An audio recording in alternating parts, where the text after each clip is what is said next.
Assalamualaikum warahmatullahi wabarakatuh. Selamat pagi menjelang siang. Selamat datang kepada narasumber yang akan berbagi ilmu, informasi, dan pengetahuan, dan sobat sehat yang menyaksikan video di channel YouTube Daya Muda Indonesia. Selamat datang di acara Health Talk. Sebelumnya, perkenalkan nama saya Dion Wisnuwardana akan menjadi MC dan moderator untuk acara Health Talk diabetes yang diselenggarakan oleh HLC atau Healthy Lifestyle Community. Tema program ini dipilih untuk memperingati Hari Diabetes yang jatuh pada tanggal 14 November tahun 2023 lalu. Perbincangan kita hari ini sangat penting, mengingat perlunya pemahaman lebih dalam tentang hubungan antara kehidupan masa muda dan resiko diabetes.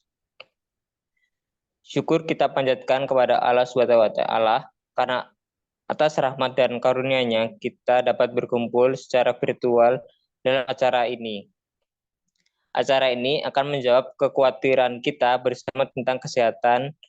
Kita akan menjelajahi cara untuk tetap muda, sehat, dan kuat sambil memahami resiko diabetes yang mungkin kita hadapi. Acara ini akan berlangsung secara kurang lebih 1 jam. Dalam acara ini, kita akan mendengarkan pemaparan dari narasumber yang ahli di bidang, yaitu Dr. Lukman Ade Chandra. Sebelumnya, izinkan saya untuk menampilkan profil dari narasumber kita. Dr. Lukman Ade Chandra lahir, tumbuh, dan menikah di Yogyakarta. Ia beralamat di Kalangan Townhouse nomor 1 Bangutapan, Bantul, Daerah Istimewa Yogyakarta. Riwayat pendidikannya, ia pernah berkuliah di Universitas Gadjah Mada pada 2012, Universitas of Sydney, Master of Medic tahun 2018. Ia sekarang bekerja di Fakultas Kedokteran Kesehatan Masyarakat dan Keperawatan UGM sebagai dosen dari tahun 2019 hingga sekarang. Tanpa basa-basi lagi, kita akan memulai pemaparan health masih muda kok diabetes oleh narasumber kita dari Dr. Lukman Ade Chandra. Waktu sudah tepat, dipersilahkan. Baik, terima kasih Mas Dion. Selamat pagi teman-teman semuanya. Ini dari Daya Muda ya, Healthy Lifestyle Community ya, yang hari ini membahas salah satu topik di Healthy Talk ya, berbicara masalah kesehatan, dan saya pikir topik yang diambil sangat menarik ya, mengenai diabetes. Nah, kenapa kok diabetes menarik ya? Karena sekarang makin muda prevalensi atau jumlah kasus diabetes di usia 20 sampai dengan 30 tahun itu meningkat sangat pesat dalam 10 tahun terakhir. Dan kalau dulu kita punya pemikiran bahwa diabetes itu pasti kaitannya dengan genetik ya, atau bawaan ya.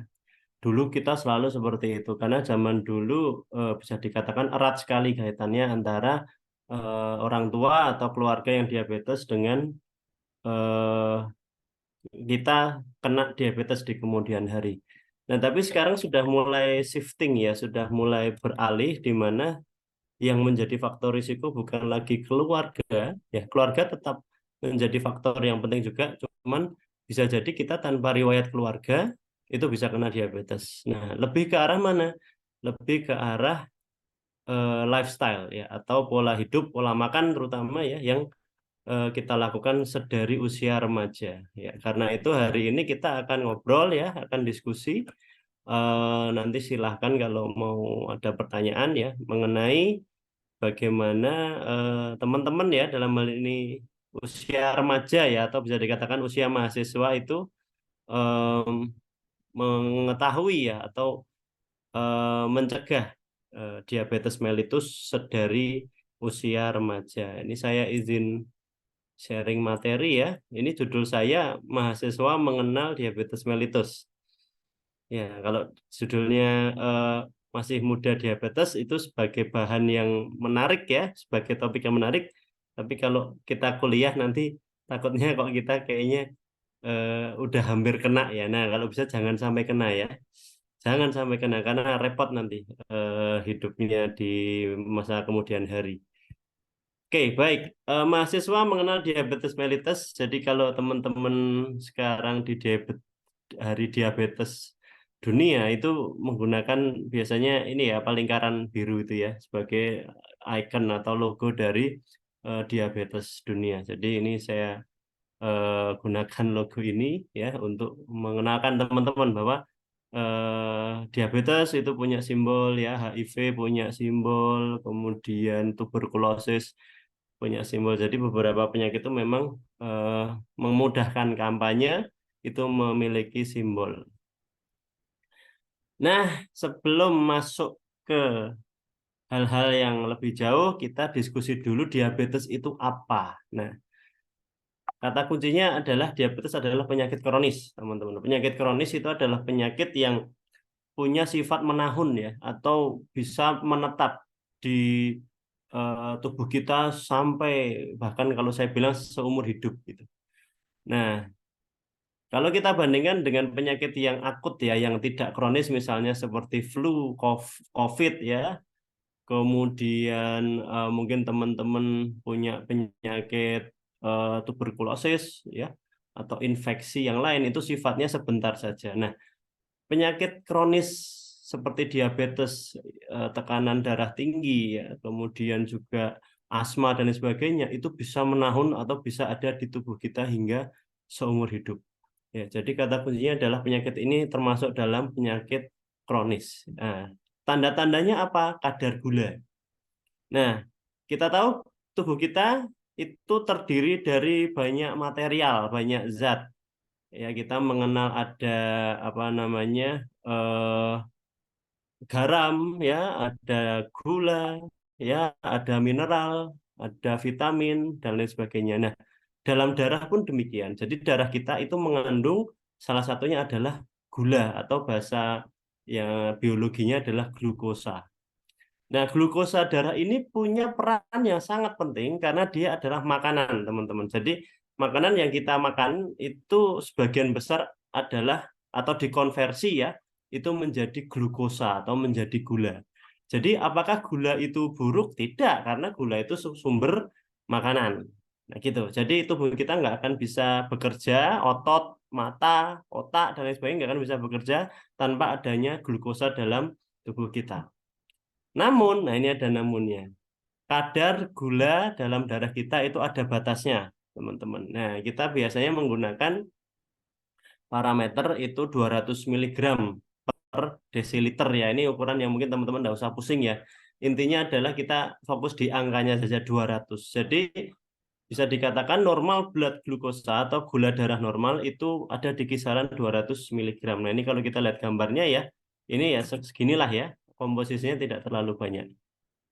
Nah, pada kondisi tertentu atau karena suatu hal tertentu, ternyata gula darah kita terlalu tinggi. Ya, lebih dari 200. Nah, ini contoh gambarnya di sini ya. Nah, pada saat gula darah setinggi ini bisa dikatakan ya bahasa gampangannya tubuh dalam kondisi toksik atau beracun. Ya, itu bahasa awam. Kalau teman-teman medis mungkin saya bisa jelaskan lebih secara medis, tapi ini saya usahakan ini menjelaskan secara mudah ya. Jadi intinya kalau gula darah tinggi ini ada toksik ya, ada unsur buruknya di situ. Nah, kenapa kok bisa seperti itu? Nanti kita bahas di belakang. Kenapa kok bisa tinggi? Nah, intinya adalah ketika gula darah kita itu tinggi, ya, maka kondisi itu bisa dikatakan kita memiliki penyakit diabetes mellitus. Kalau terjadi secara terus-menerus, artinya bisa kita tinggi tapi hari ini tinggi besoknya turun. Oke, itu tidak ya, karena mungkin kita lagi makan banyak gula, tapi ketika kondisi normal ya sudah tidak. Nah, diabetes itu kalau dia terjadi lebih dari 6 bulan, ya, jadi 6 bulan tinggi terus maka kita bisa dikatakan sudah memiliki penyakit diabetes mellitus. Nah, ini adalah contoh gambar ya, kalau kita ngecek pakai alat yang sederhana itu Ini angkanya kebetulan 212 ya, di atas 200, yang mana bisa dikatakan ini kondisi mungkin apa namanya, kondisi di mana gula darah kita tinggi. Nah, kemudian ini kok bisa gula darah yang tinggi itu menjadi penyakit? Nah, ini penjelasan yang mungkin agak rumit ya, saya coba jelaskan secara mudah. Nah, ingat tubuh kita memiliki gula. Kita tahu bahwa gula itu adalah makanan untuk sel ya. Untuk sel, ini sel ya, ini yang imut-imut ini biru ini adalah sel. Jadi sangat normal ya ketika gula itu akan dimakan oleh sel. Sel tubuh kita banyak ya, ada sel jantung, ada sel paru ya, ada sel mata ya, itu semuanya kan bekerja ya. Otot yang kita untuk exercise, untuk jalan, untuk menulis dan lain sebagainya itu kan butuh energi. Nah, energinya dari mana? Dari gula. Karena itu mereka akan makan gula. Nah, tapi mereka tidak bisa makan langsung gula yang ada di darah.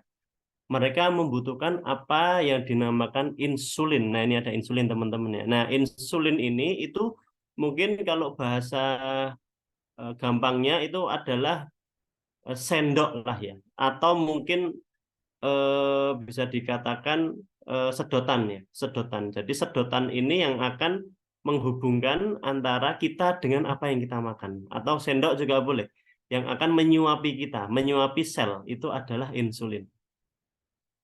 Nah, yang jadi problem ya, ini normalnya ya, jadi ada gula darah, kemudian insulin itu membantu dalam mengantarkan ya, memasukkan makanan ke dalam sel, selnya sehat.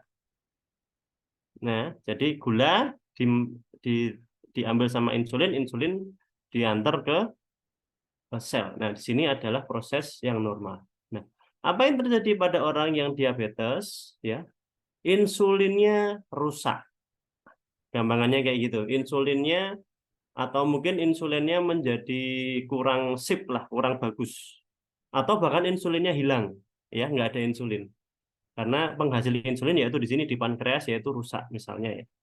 Nah, karena tidak ada insulin, maka gula yang ada di peredaran darah ini tidak bisa masuk ke sel. Apa akibatnya? Ada dua. Selnya tidak bisa makan, ya. Makanya dia akan cenderung kelaparan, bahasa gampangannya ya, kelaparan atau bahkan mungkin tidak bisa bekerja dengan baik, ya. Atau mungkin bisa tapi ngos-ngosan dan lain sebagainya, capek. Itu akibat nomor satu. Akibat nomor dua, gula darah ini itu tidak terpakai. Ingat ya bahwa kalau gula darah itu dimakan oleh sel otomatis habis. Nah, ini kan tidak terpakai, berarti otomatis gula darahnya tinggi. Nah, itulah kondisi diabetes mellitus. Kalau hanya terjadi 1, 2, bahkan mungkin 1 minggu, 1 bulan tidak apa-apa. Tapi ketika terjadi bulanan atau tahunan, sorry, terjadi secara tahun, 1 tahun, 2 tahun, bahkan 5 sampai 10 tahun, maka sel ini makin lama mati. Yang namanya sel itu membentuk organ ya. Organ itu ya seperti jantung itu organ, paru-paru, organ ginjal, organ kulit itu organ. Nah, semua organ otomatis akan mati. Sehingga hasil akhir dari diabetes mellitus adalah kerusakan pada seluruh organ. Saya bisa katakan seluruh karena ini terjadi di seluruh organ, hanya tinggal mana yang duluan gitu. Mana yang akan mati duluan, mana yang akan rusak duluan ketika dia tidak bisa makan gula. Jadi gulanya tidak bisa masuk. Banyak ya, melimpah. Ibaratnya makanan di atas meja itu banyak, tapi kita nggak bisa makan. Nah itu dia. Jadi kelaparan padahal makanannya melimpah. Itulah orang diabetes mellitus. Akibatnya makin lama organ menjadi rusak. Nah, secara umum ya teman-teman, itu terjadi ada 2 jenis diabetes ya, tipe 1 dan tipe 2. Ingat ya, diabetes berarti kadar gula tinggi tapi sel tidak bisa makan ya. Berarti dua hal ya, kadar gulanya tinggi tapi selnya tidak bisa makan. Nah, untuk yang tipe 1 ya, itu terjadi karena memang dari kecil dia sudah tidak ada insulinnya. Jadi insulinnya itu rusak di awal. Nah, kalau teman-teman usia remaja ya, itu sudah tinggi sekali gula darahnya, bisa jadi teman-teman masuk di yang tipe 1 ya. Kalau yang tipe 1 ini kita tidak bisa ini ya apa namanya mencegah ya, karena memang itu dari lahir ya, teman-teman sudah diberi anugerah bahwa insulinnya rusak. Jadi terjadi sejak kecil, tapi biasanya akan ketahuan pada saat usia 10 ya, 12 sampai 14 tahun ya, usia SMP itu baru tahu karena gejalanya sudah mulai muncul. Nah, ini penyakit bawaan yang tidak bisa kita hindari. Ya, ini nggak ada insulin ya. Ini biru ini ya, yang diamond ini adalah insulin. Jadi insulin pada tipe 1 tidak ada, jadi gula ini tidak bisa masuk ke sel. Nah, berapa proporsinya? Tidak banyak ya. Jadi ini mungkin hanya sekitar 10% di seluruh dunia. Nah, yang 90% apa? Yang tipe 2. Nah, tipe 2 ini bukan karena masalah yang memang insulinnya nggak ada ini ya, tapi karena memang gaya hidup kita yang buruk gitu, pola makan kita yang buruk. Nah, bagaimana ini bisa terjadi? Insulinnya ada ya, tapi dia terlalu capek. Karena apa? Karena kita makan gulanya banyak terus selama bertahun-tahun, makan gula banyak sehingga insulinnya kecapean ya. Sehingga dia di akhir-akhir mungkin usia 30 dia udah nggak mampu lagi. Gampangannya diperes ya, karena kita paksa untuk bekerja keras ya, karena pola makan kita tidak baik. Nah, jadi yang tipe 2 ini ya bisa sangat mungkin muncul di usia 30-an. Ya, ini teman-teman mungkin usia belasan akhir ya sampai 20-an awal ya. Itu menjadi usia krusial ya. Bagaimana nanti teman-teman misalnya nanti kena diabetes di usia berapa? Karena sekarang makin muda. Ya, ini karena insulin rusak atau tidak berfungsi, dan yang penting yang perlu di-highlight adalah gaya hidup kita yang kurang bagus. Nah, ini saya akan sedikit menakut-nakuti ya teman-teman ya. Tapi ini bukan nakuti yang nggak masuk akal ya, menakuti yang beralasan. Ya, bahwa ingat ya, kalau diabetes itu terjadi di seluruh organ ya, bukan hanya cuman di, ya kalau kita sakit COVID hanya di paru saja, kalau kita sakit panu di kulit saja, tuberkulosis di paru juga, kita sakit jantung di jantung saja. Nah, kalau yang diabetes semua organ bisa terkena karena selnya rusak di semua tempat. Tinggal nanti mana duluan. Nah, ini saya kasih contoh ya. Stroke itu juga penyebab nomor 1 biasanya adalah di awal memang dia ada diabetes. Penyakit jantung juga terjadi pada orang-orang yang kena diabetes lebih tinggi. Retinopati itu gangguan pada mata, gangguan pada penglihatan, yang mana usia 40 sudah tidak bisa jelas melihat ya, bukan karena minus ya, tapi karena memang rusak ya, sel sarafnya rusak. Oke ya, penyakit mulut ya. Nah, ini yang paling sering ya teman-teman, mungkin kalau ada keluarganya yang diabetes 20 tahun kemudian di akhir itu sudah harus cuci darah. Karena apa? Karena nefropati diabetik atau karena memang ginjalnya sudah rusak. Kita tahu ginjal punya peran membuang sampah dan rusak. Jadi kita tidak bisa dibuang. Akibatnya apa? Sampahnya beredar seluruh tubuh, jadi harus dicuci. Maka istilahnya cuci darah itu betul. Karena darahnya penuh dengan sampah harus dicuci dengan mesin. Ya, jadi nefropati diabetik ini adalah end stage ya, atau fase akhir dari diabetes. Biasanya hampir semuanya itu akan berujung pada gagal ginjal. Disfungsi ereksi di usia muda juga karena diabetes ya. Ini yang awal muncul. Yang pertama kali sering muncul adalah neuropati diabetes atau gangguan pada kulit ya, gangguan pada saraf sebenarnya, tapi manifestasinya atau bentuknya biasanya kulitnya bolong. Ya, karena apa? Karena di situ terjadi kerusakan dan ditambah dengan infeksi dan lain sebagainya. Ini pertama-tama biasanya neuropati diabetik, diikuti retinopati, diikuti yang lain-lain sampai nanti di akhir adalah nefropati diabetik. Nah, ini sebagai akibat atau komplikasi yang muncul. Nah, yang bahaya dari diabetes bukan gula darahnya yang tinggi ya, tapi komplikasinya. Jadi sering orang itu diabetes nggak kerasa apa-apa ya, nggak terasa apa-apa, hanya lemes saja biasanya. Tapi dia tidak tahu bahwa di dalam tubuhnya itu terjadi kerusakan yang pelan-pelan ya, sampai akhirnya nanti seluruh selnya rusak. Nah, itulah yang kita hindari, jangan sampai ya. Kalaupun teman-teman sudah diabetes ya atau saudaranya ada yang diabetes, jangan sampai terjadi komplikasi. Caranya apa ya? Lifestyle dan juga apa namanya? Obat. Obat menjadi hal yang penting. Nah, kapan terkena komplikasi? Tadi saya bilang bahwa komplikasi itu terjadi tidak langsung, teman-teman. Makanya ini bahaya juga. Jadi kalau kita kena diabetes, nggak sadar gitu loh. Karena memang nggak terlalu kerasa. Kita cuek gitu kan, gula darah tinggi, nggak tahu, nggak pernah cek. Tiba-tiba aja, loh kok penglihatan saya buruk nih. Loh kok kaki saya kok jadi luka, sukar sembuh. Nah, kapan itu terjadi? Ya ini ada salah satu apa namanya grafik ya menyatakan bahwa mulai dengan sekitaran 2 sampai 5 tahun ya itu hanya 10% yang komplikasinya muncul. Ya, ini terutama yang retinopati yang mata. Tapi lihat yang neuropati. Neuropati itu yang error di kaki.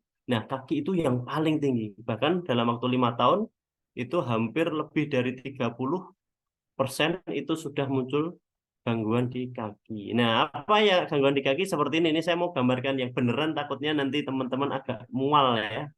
Karena ini memang agak mengerikan ya. Jadi seperti bolong-bolong. Ya, bolong-bolong karena di sini infeksi ya, teman-teman. Infeksi dan tubuh kita karena rusak ya selnya, sel imunnya rusak jadi tidak bisa menyerang.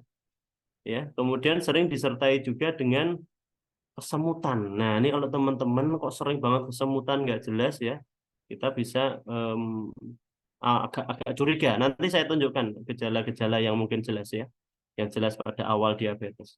Nah, ini kalau sudah retinopati atau gangguan pada mata, pada retina, itu seperti ini teman-teman. Ini yang normal tapi ada mulai bercak. Nah, ini sudah rusak dan tidak bisa kembali teman-teman. Ya, jadi kerusakan yang terjadi itu tidak bisa dikembalikan, tidak bisa disembuhkan.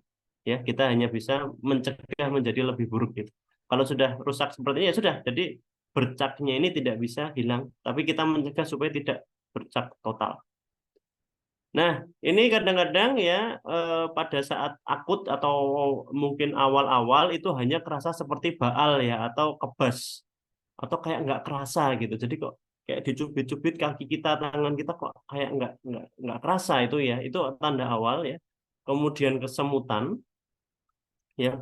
Kalau gulanya tinggi sekali kita bisa sampai sesak ya. Dan ini yang sering juga dirasakan yaitu cepat lelah. Nah, jadi cepat lelah itu juga bisa menjadi salah satu tanda-tanda. Nanti saya tampilkan di bawah. Nah, kalau sudah mulai kronis ada koreng di kaki tadi nih ya, kemudian mata kabur, gagal ginjal dan lain sebagainya. Ini adalah tanda yang harus kita waspadai ya. Kemudian kalau sudah komplikasi itu biasanya kurang lebih 5 tahun. Nah, ini bahaya ya, karena kita 5 tahun nggak sadar. Kadang-kadang kita nggak tahu.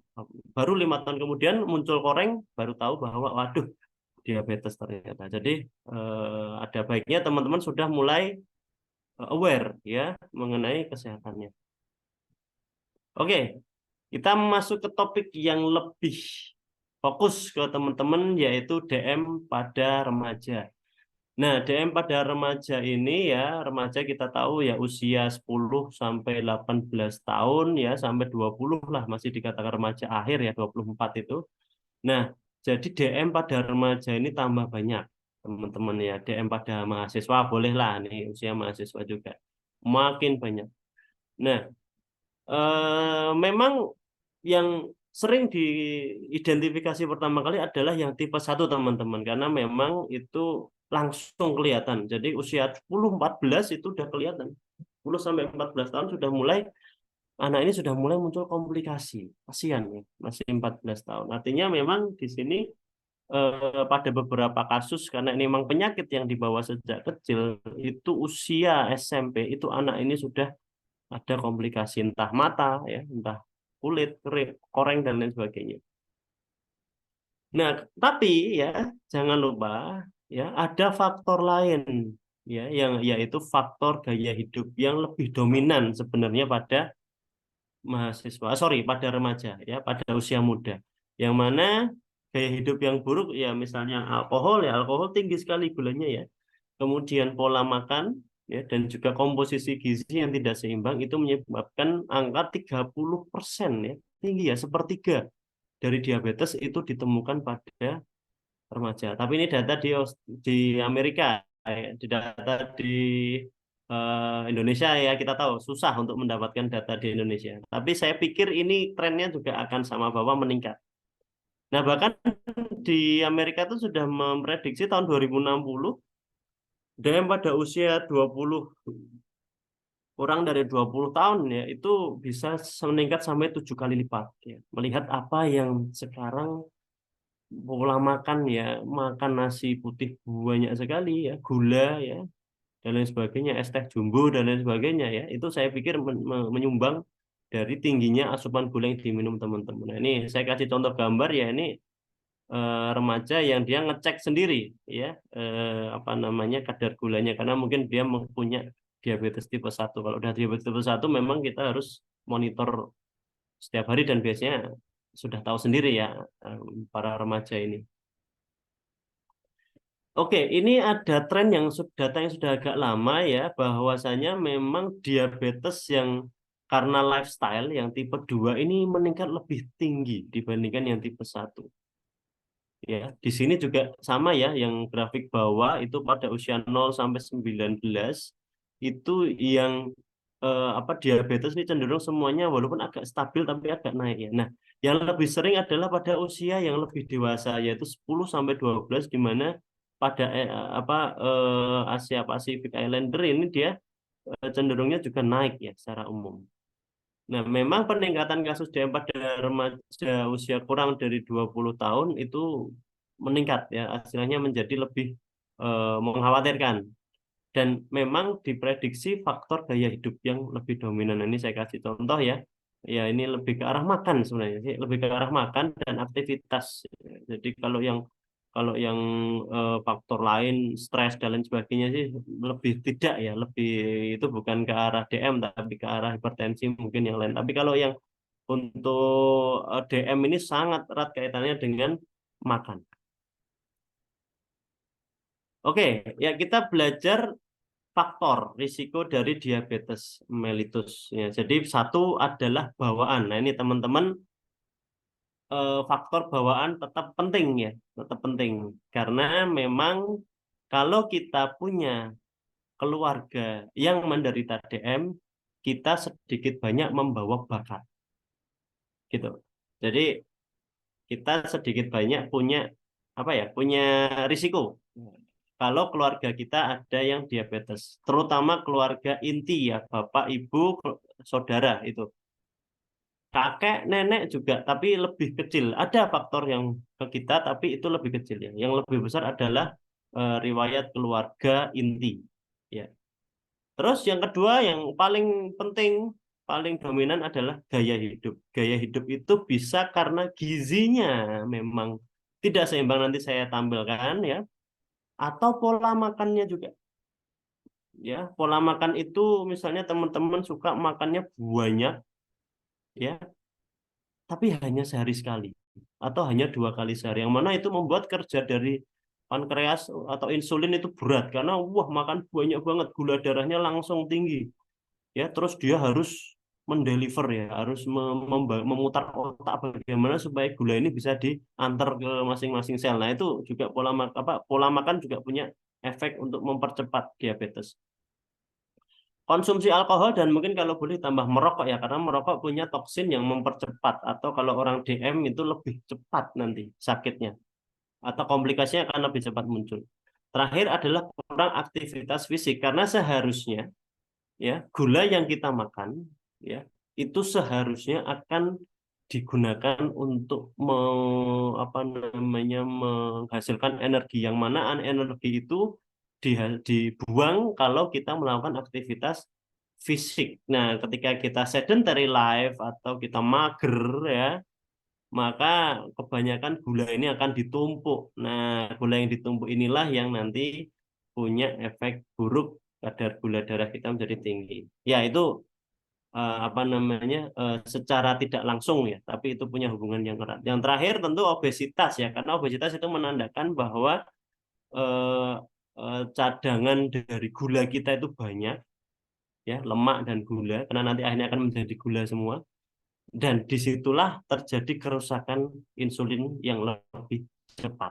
Nah, maka teman-teman perhatikan 3 faktor risiko ini ya. Nanti kita bahas. Oke, pertama, faktor keluarga. Nah, ini berarti teman-teman harus mengidentifikasi, ya. Kira-kira itu ada tidak di keluarga kita yang diabetes, atau paling tidak tanda-tandanya sudah mulai kelihatan. Nanti tanda-tanda ada di belakang.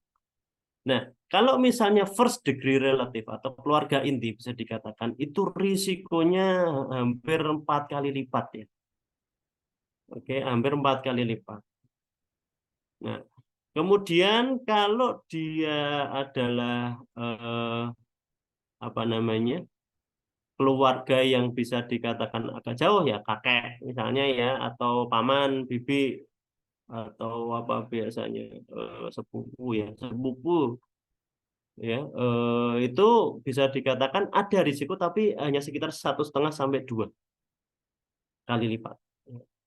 Terus kalau tidak ada hubungan ya bisa dikatakan nol.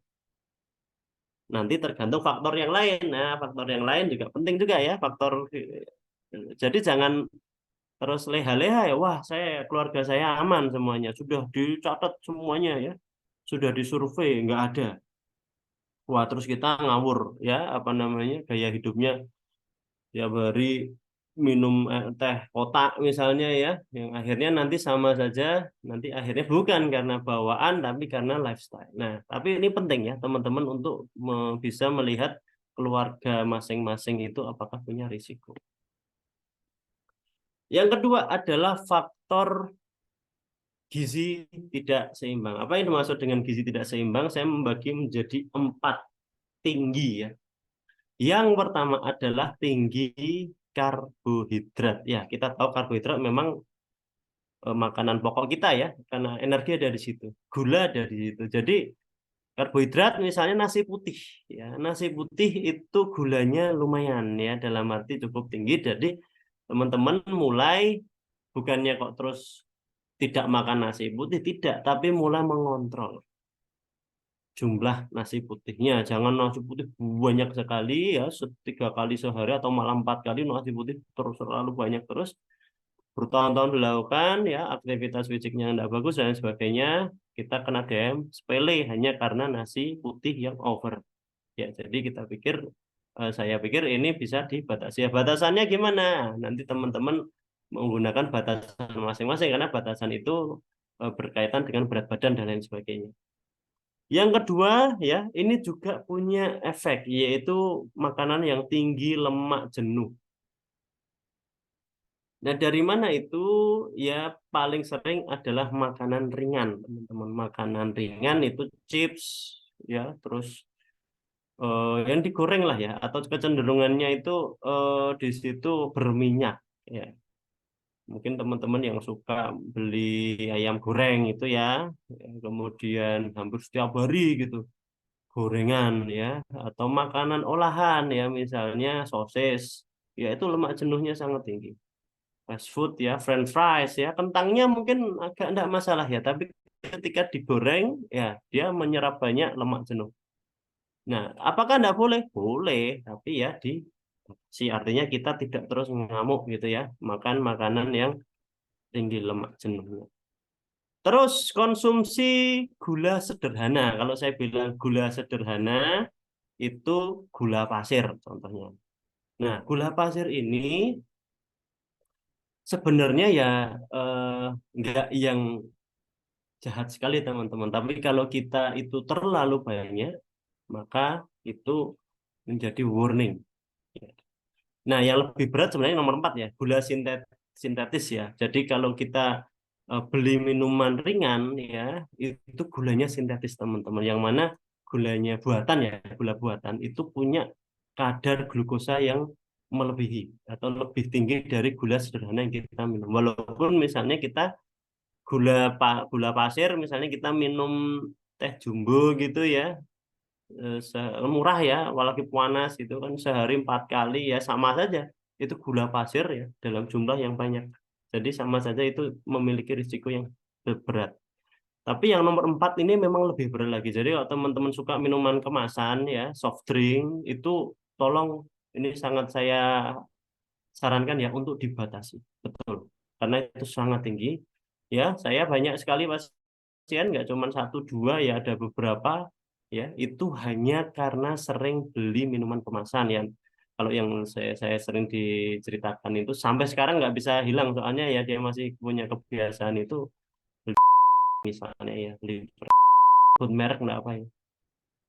Yang nggak semua minuman kemasan itu tinggi sekali kadarnya. Setiap hari minum akhirnya di usia 30 bahkan belum sampai usia 28 itu sudah terkena diabetes. Ini kisah nyata jadi saya bisa cerita memang itu hanya karena minuman kemasan itu bisa menyebabkan diabetes. Dan sekarang sudah menggunakan insulin ya, sudah menggunakan pengobatan yang paling tinggi. Jadi saya pikir sayang lah kalau masa muda teman-teman harus juga berjuang dengan penyakit yang seharusnya itu tidak didapatkan di usia muda gitu. Kalau di usia tua mungkin karena memang kita sudah punya fungsi yang menurun ya, penumpukan apa namanya, penumpukan gula yang bertahun-tahun ditambah stres, oke lah ya. Mungkin memang saatnya kita istirahat dan berjuang dengan penyakit ya. Tapi kalau teman-teman masih muda kan sayang ya. Jadi kalau bisa jangan sampai kena di usia muda. Apa saja yang tinggi karbohidrat ya. Jadi kalau saya bilang ini banyak ya, banyak tapi bukan berarti saya membatasi terus nggak boleh, enggak ya. Tapi lebih ke arah dibatasi secara jumlah saja. Jadi teman-teman bisa melihat ya contoh-contoh ini ada mie instan segala mungkin juga masuk ya. Artinya makanan-makanan yang tinggi karbohidrat itu bisa mulai untuk dibatasi atau paling tidak jangan terlalu tinggi. Nah ini yang susah adalah nasi putih ya karena kita nasi putih sebagai makanan utama. Boleh silakan, wajar saja ya nasi putih. Cuman teman-teman sekarang sadar, oh saya jangan terlalu banyak nambah sampai 3 kali. Ya jangan juga. Jangan seperti itu ya, tapi kita punya kesadaran bahwa oh saya nasi putih makan secukupnya. Ya karena dia kadar gula tinggi ya dan juga karbohidrat ya. Nah, saat dikonsumsi karbohidrat ini akan dipecah menjadi gula dalam waktu cepat dan mana salah satunya adalah nasi putih ini cepat. Kalau teman-teman jagung suka jagung ya itu lebih lambat ya. Jadi peningkatan kadar gulanya tidak setinggi nasi putih. Ada namanya nasi merah ya, itu tinggi memang tapi dia tidak secepat nasi putih. Jadi nasi putih ini apa namanya? Cepat sekali dalam meningkatkan gula.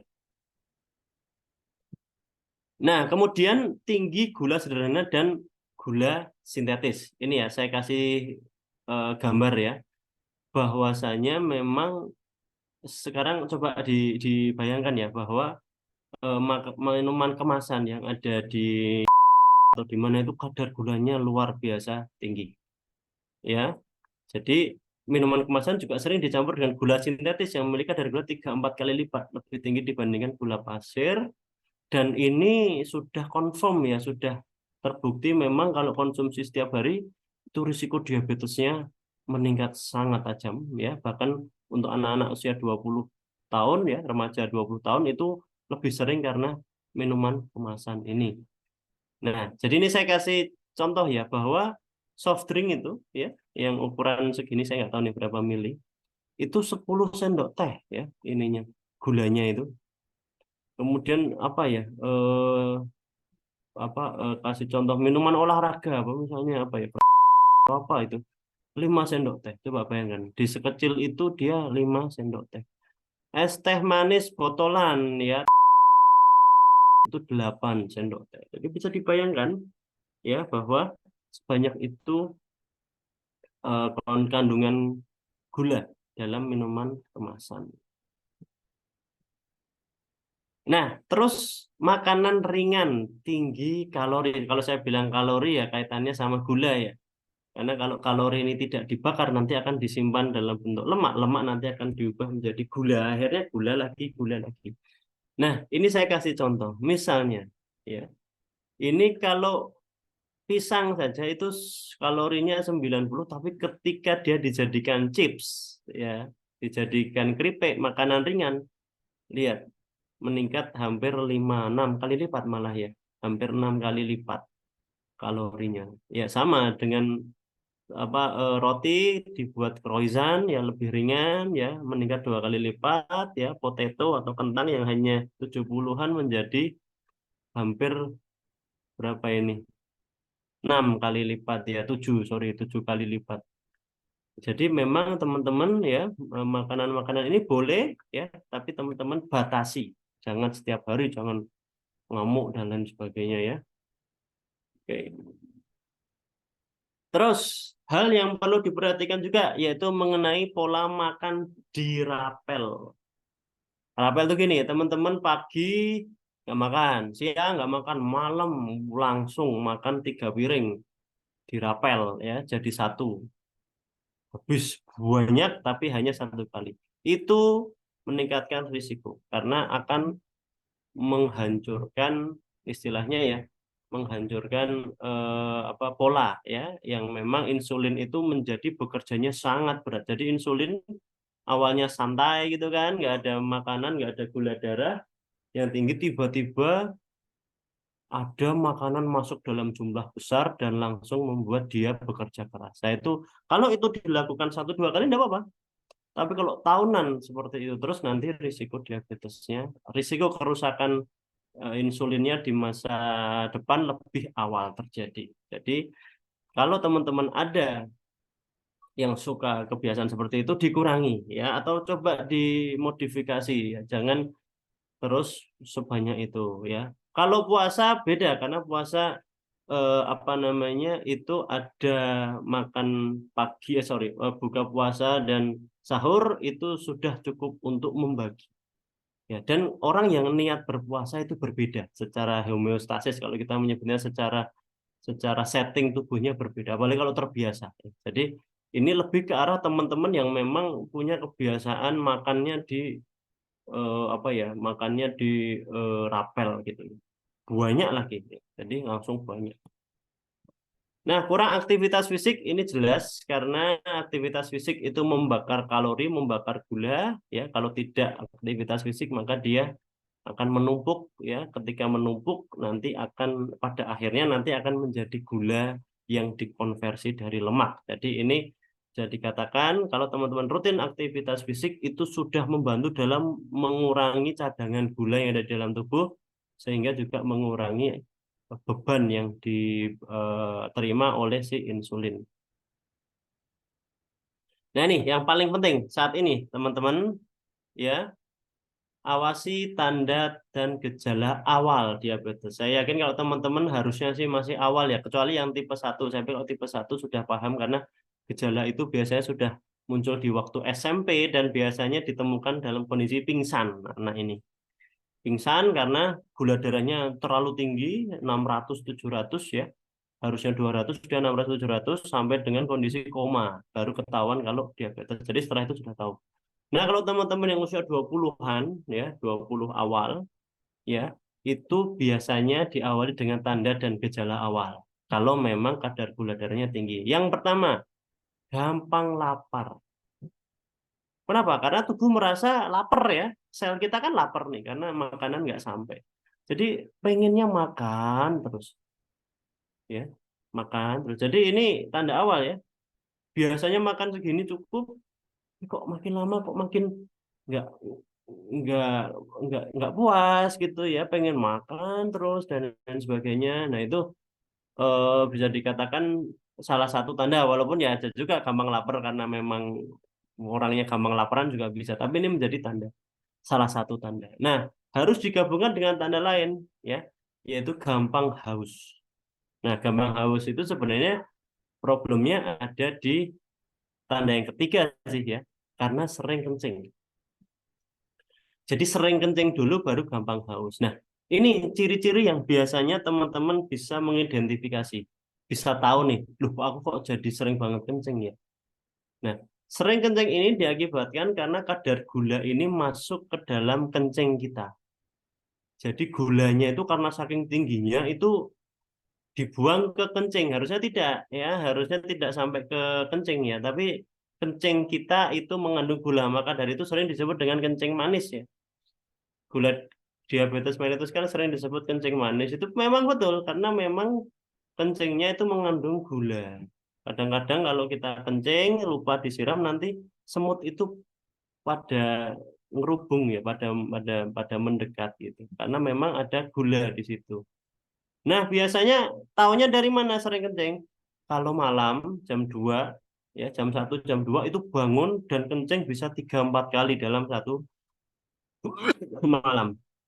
Nah, itu teman-teman biasanya tahu tuh. Duh, wah, ternyata saya kencingnya banyak banget gitu. Nah, biasanya karena banyak kencing terus jadi gampang haus. Karena tubuh akan mengkompensasi sebagai dehidrasi ya karena kurang cairan nih. Jadi gampang haus adalah terusan dari kencing tadi, gampang kencing terutama malam hari. Nah, terus ciri-ciri lain makan banyak tapi BB-nya turun dan disertai dengan lemas. Makan banyak, minum banyak tapi lemes. Ya, sering mengantuk, sulit konsentrasi, olahraga dikit sudah capek. Nah, itulah tanda selnya kelaparan di satu sisi, gula darahnya tinggi. Oke, jadi 4 tanda ini saya pikir teman-teman sebaiknya mulai menilai.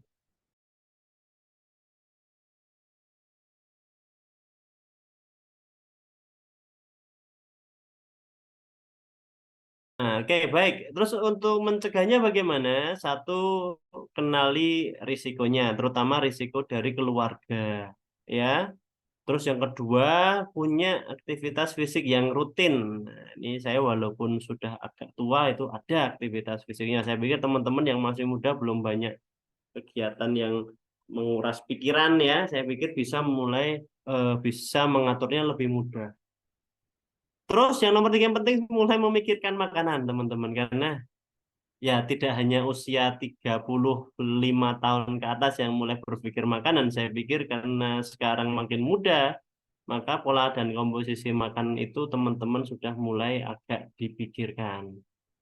Terus yang terakhir ya adalah awasi gejala dan cek rutin. Kalau memang teman-teman merasa ada gejala ya. Jadi cek gejala apa saja tadi. Yuk kita bahas satu-satu ya.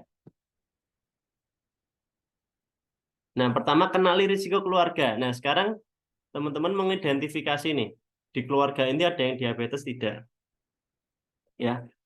Bahkan mungkin teman-teman sudah punya bayangan bahwa ini saya akan eh, apa namanya? Saya akan mencoba menanyakan ya tanda-tandanya ada tidak ya. Jadi sudah mulai kelihatan kalau ada ayahnya, ibunya belum tahu bahwa kena diabetes, kemudian kok mengeluh sering kencing, gampang lemes. Nah, mungkin teman-teman sedikit banyak sudah tahu ya. Kalau oh coba dicek supaya memastikan seperti itu. Edukasi ya, memberikan edukasi untuk keluarga yang memiliki tanda dan gejala dan tentunya mulai hidup gaya hidup yang baik apabila memang teman-teman punya risiko.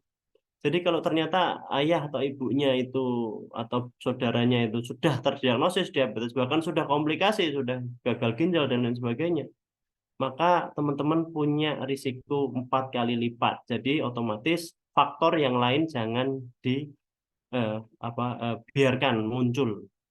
Ya, faktor yang lain harus ditekan seperti itu. Yang kedua, memperhatikan pola dan komposisi makan. Usahakan pola makan itu teratur 3 kali sehari atau justru lebih boleh ya dengan kuantitas porsi yang dikurangi. Jadi sekarang porsi makan itu malah mungkin 5 kali ya sehari, tapi dikurangi jangan kok 5 kali, tapi satu piring semua enggak ya setengah setengah setengah setengah. Jadi dibagi. Itu akan menyehatkan atau akan memperingan kerja dari pencernaan kita, salah satunya adalah insulin. Nah, kita baik-baikin lah insulin supaya dia bertahan sampai kita meninggal nanti ya. Jadi tidak ada kerusakan di tengah-tengah. Batasi konsumsi karbohidrat ya 200 sampai 200 miligram. Mungkin kalau misalnya kita jadikan ini ya berarti 1/4 kilo ya. 1/4 kilo dibagi dalam satu hari. Tapi ini sangat berkaitan dengan usia juga ya, berat badan dan usia. Ini teman-teman bisa mencari sendiri. Tapi kalau menurut saya teman-teman bisalah mencari batasan. masing-masing tidak perlu ngukur ya. Susah kalau kita mau makan ngukur kan susah ya.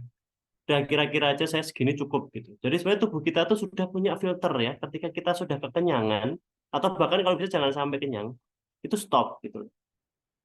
Ya karena itulah batasan yang paling hakiki, bukan hitungan matematika, tapi hitungan dari apa ini kita ya, apa feeling kita yang mana itu anugerah dari Tuhan. Jadi jangan dikacaukan ya dengan nafsu ya. Jadi kita punya ini sendiri. Kalau bisa modifikasi nasi putih dengan karbohidrat lain ya, jangan hanya nasi putih misalnya boleh mau di switch dengan eh, apa kentang ya atau singkong, jagung ya atau apa namanya mie juga boleh, tapi istilahnya itu menjadi modifikasi yang membuat teman-teman itu nyaman gitu dan tidak mahal ya, takutnya modifikasi jadi malah mahal. Perbanyak serat karena serat itu bisa mengurangi absorpsi, jadi bisa membantu kita dalam mengurangi apa karbohidrat yang memang tidak perlu gitu, tidak perlu masuk, jadi dia bisa menahan. Konsumsi gula maksimal 50 gram. Ya, ini penting ya. Atau 4 sendok makan. Bayangkan 4 sendok makan itu sebenarnya sudah banyak ya. Jadi kalau teman-teman itu es teh sehari 4 kali itu sudah sangat over banyak sekali. Ya, karena satu es teh itu 2 sendok ya, 20 gram itu. Nah, karena itu saran saya ini kebiasaan yang bagus buat teman-teman, biasakan melihat label informasi nilai gizi pada tiap makan. Ini saya kasih contoh satu ya. Ini adalah ya teman-teman tahu ya ukurannya seberapa ya, kecil ya. Coba lihat gulanya seberapa nih. 10 gram. 10 gram itu bisa dikatakan mungkin sekitar 1 sendok makan lah. Bayangkan, sekecil ini itu 1 sendok makan. Sekecil ini. Jadi kalau iklannya minum 2 sehari, ya sudah berarti berapa tuh? Itu 2 sendok makan sudahan. Belum kita minum gula dari sumber yang lain ya.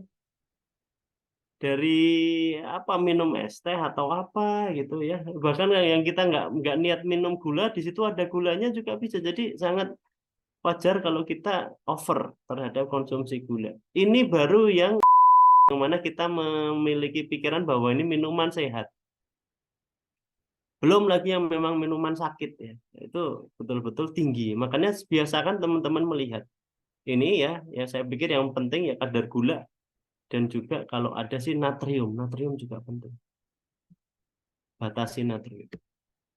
Aktivitas fisik ya, olahraga harus diniatkan. Jadi kalau teman-teman itu, wah saya olahraganya ini kok setiap hari saya mencuci baju ya, tapi itu bukan masuk olahraga karena olahraga itu harus ada unsur fun-nya. Kalau kita nyuci baju kan biasanya sambil emosi ya, sambil wah kurang ajar nih, saya harus cuci baju capek dan lain sebagainya. Itu nggak dapat unsur fun-nya. Jadi olahraga itu harus diniatkan sebagai olahraga. Jadi ada unsur mind-nya, mind activities ya, mind exercise, bukan hanya physical, tapi juga otak, juga pikiran juga perlu diolahragakan, juga unsur fun-nya sudah ada.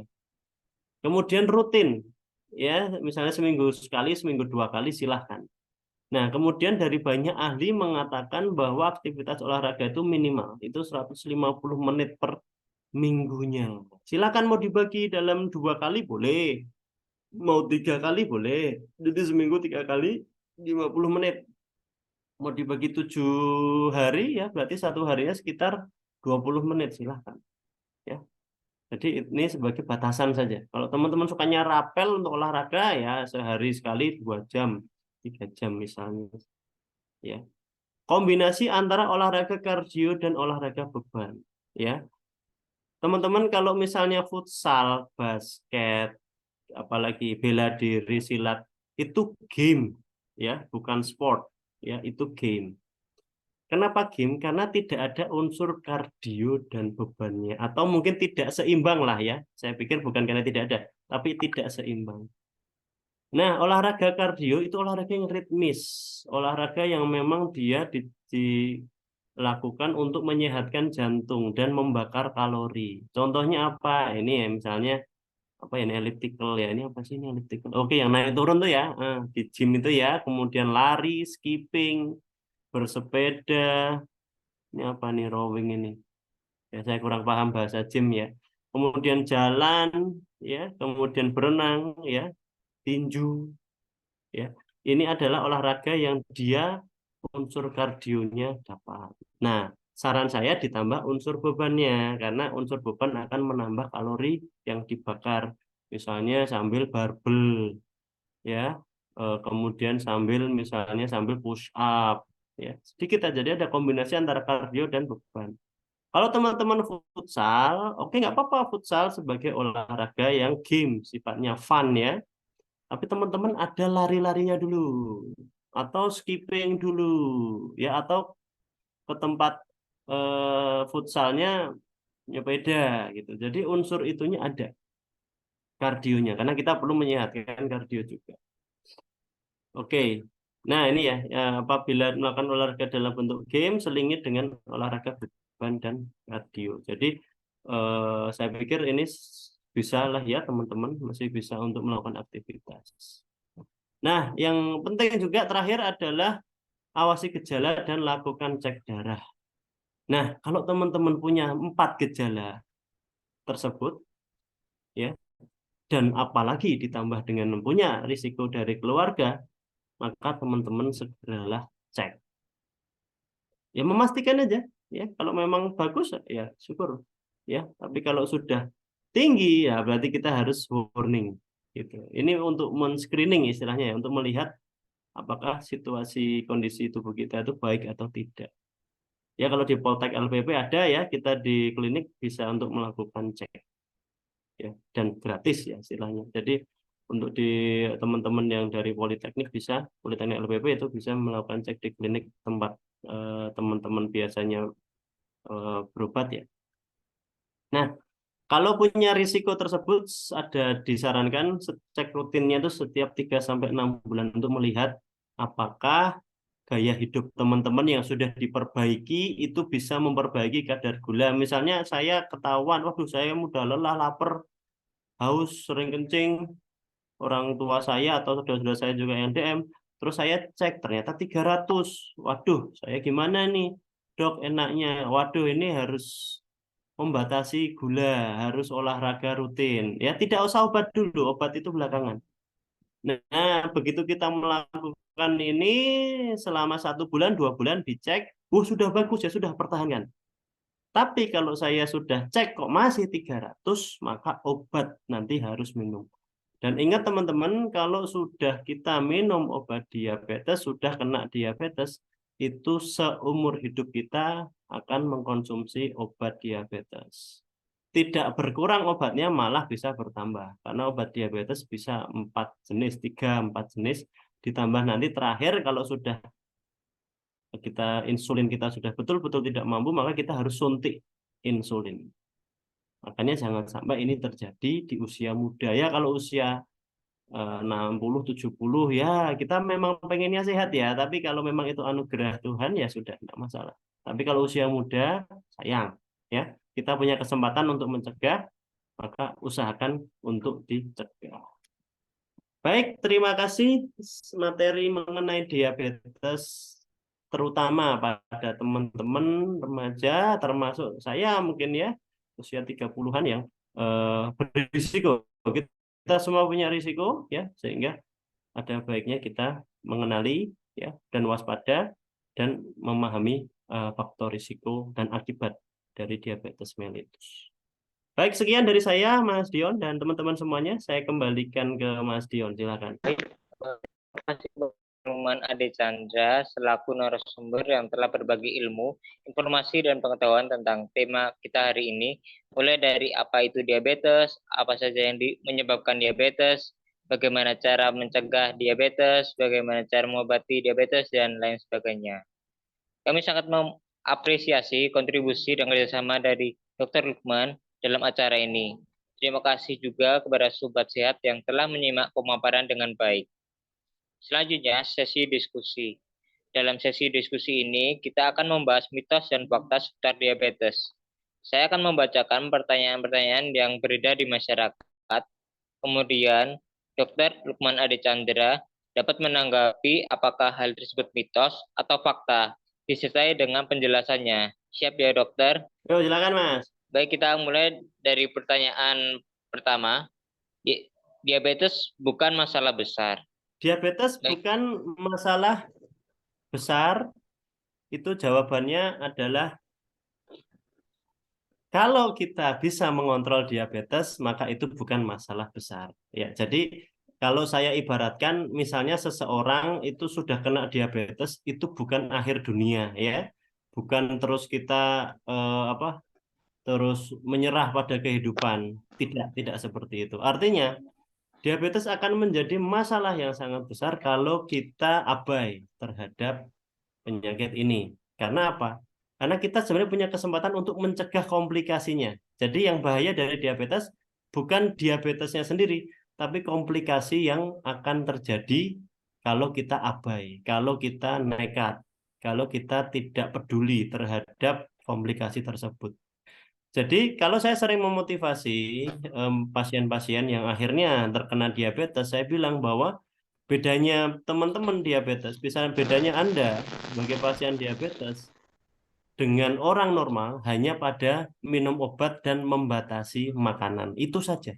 Selebihnya sama. Kalau eh, bisa mengontrol gula darah dengan obat-obatan, dengan pola makan, ya, dengan aktivitas fisik, itu sama nanti risikonya sama dengan kehidupannya dengan orang yang tidak diabetes. Begitu Mas Dion. baik. Berarti diabetes bukan masalah besar itu mitos. Ya, jadi enggak masalah ya, artinya jangan jangan terus menjadi masalah besar Toh. ya. Masalah besar tuh kalau kita korupsi ya, itu masalah besar ya. Tapi kalau kita hanya diabetes, no, bukan bukan akhir dunia. Nah, gitu Mas. Mitos berarti. Yang nomor dua. Orang dia dengan diabetes harus melakukan diet khusus. Itu mitos Oh, atau fakta? ya. Kalau itu fakta ya. Jadi dietnya itu lebih ke arah membatasi asupan gula. Betul. Jadi kalau itu fakta bahwa memang orang yang sudah terkena diabetes harus bersemangat dalam membatasi asupan gula, baik gula sederhana dan juga karbohidrat yang makanan yang tinggi karbohidrat. Jadi memang betul ya, kalau itu memang suatu fakta. Baik. Untuk pertanyaan selanjutnya, makanan ramah diabetes dan bebas diabetes, baik bagi penderita diabetes. Oh iya, betul. Ya, ini sama dengan yang sebelumnya ya. Jadi makanan yang mungkin kalau kita mau cari definisinya, makanan yang ramah diabetes itu berarti yang kadar gulanya tidak tinggi ya, dan dia juga bisa kadar gula yang di dalam tubuh kita, makanan yang membuat kadar gula dalam tubuh kita itu stabil gitu. Nah, yang berikutnya mungkin bisa juga ada beberapa makanan yang memang kalau dikonsumsi itu dia bisa memperbaiki sel-sel yang rusak. Misalnya kita sering mendengar antioksidan ya. Antioksidan misalnya pada buah-buahan, pada sayur, ya, vitamin E dan lain sebagainya. Itu saya pikir juga bisa masuk kategori makanan ramah untuk diabetes, yang mana itu mungkin efek ke penurunan tekanan darah, penurunan kadar gulanya tidak ada, tapi dia dibantu gitu dengan makanan-makanan yang antioksidan itu. Seperti itu, Mas. Jadi itu fakta. Oh, baik. Untuk pertanyaan yang keempat, penyandang diabetes tidak dapat menyumbangkan atau melakukan donor darah. Ini tidak 100% fakta, tidak 100% mitos ya. Ada kondisi tertentu yang memang itu menjadi fakta ya. Misalnya pada orang-orang yang gula darahnya sangat tinggi. Atau kalau kita bahasa medis biasanya gula darah tidak terkontrol. Jadi orang diabetes gula darahnya tuh di atas 200 terus, walaupun sudah seperti apapun dia tinggi terus. Karena mungkin makanannya juga dia susah untuk membatasi atau obatnya tidak mempan gitu. Obatnya kurang efektif karena kurang, mungkin obatnya harus ditambah lagi. Nah, pada orang-orang yang seperti itu sebaiknya ya itu tidak donor. Bukan kok dia akan menularkan diabetes, tidak. Kalau itu jelas mitos ya. Lebih ke arah itu melindungi dirinya. Jadi orang gula darah tinggi itu kan bisa dikatakan lemah ya. Jadi selnya itu sakit lah, rawan. Jadi kalau dia mendonorkan darahnya, otomatis dia mengurangi istilahnya menambah lagi beban bagi selnya, menambah lagi beban bagi tubuhnya. Jadi seperti itu. Jadi kalau saya bilang itu fakta atau mitos tidak bisa strict ya.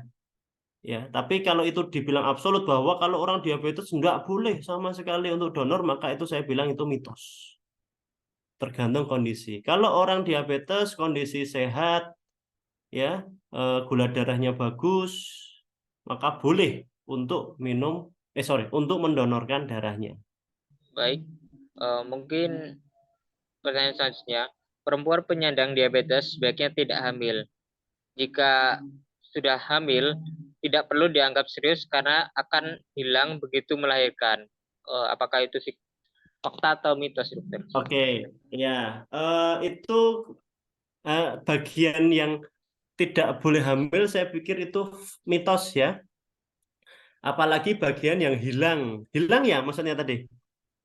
Ya, hilang setelah melahirkan. Kalau Itu dia apa itu? sudah Yang hilang apanya? eh, penyakit diabetes pada ibu hamil itu tidak perlu dianggap serius karena akan hilang begitu melahirkan. Oh alah, ya ya ya ya ya. Oke, akan hilang setelah melahirkan. Dia Oke, melahirkan. heeh. Iya, saya pikir itu namanya diabetes gestasional, Mas. Diabetes yang muncul eh, saat hamil. Dan memang betul bahwa diabetes gestasional itu, tapi bukan kok berarti terus diabaikan tuh enggak juga ya, karena itu juga akan menjadi masalah. Ya, jadi kalau bagian akan hilang, ya betul, ya itu fakta. Tapi kalau dikatakan bahwa itu dibiarkan saja, jangan, ya.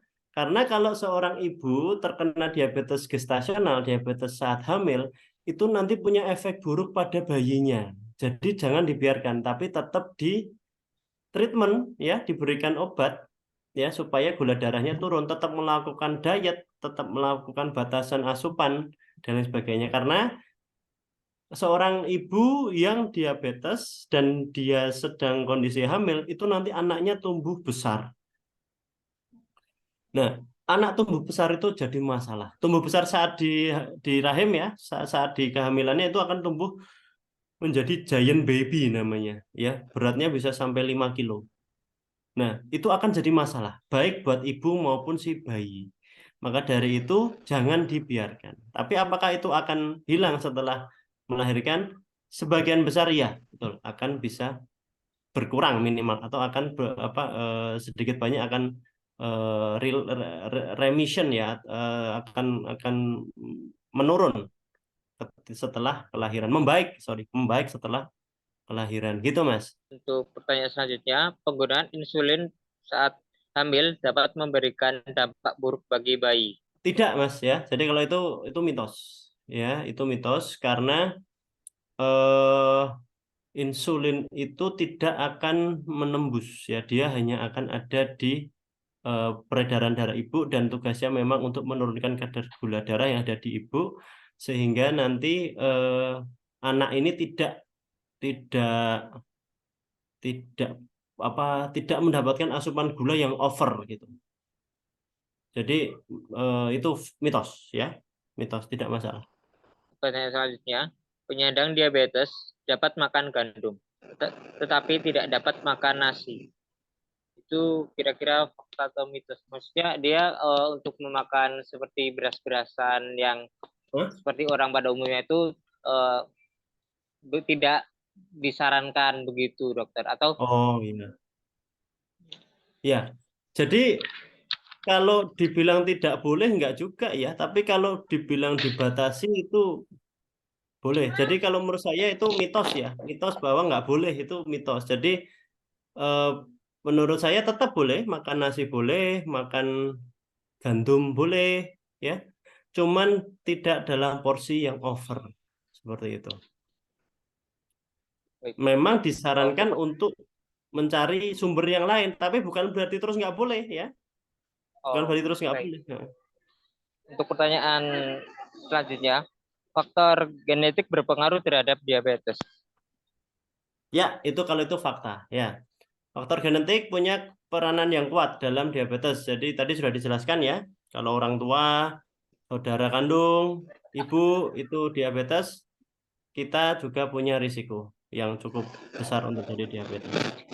Mungkin pertanyaan terakhir, diabetes dapat Hmm. menyebabkan beberapa kompilasi penyakit. Komplikasi. Ya, Jawabannya ya fakta, betul. Bahkan itu yang paling penting ya. Kalau cuman diabetes saja ya nggak masalah.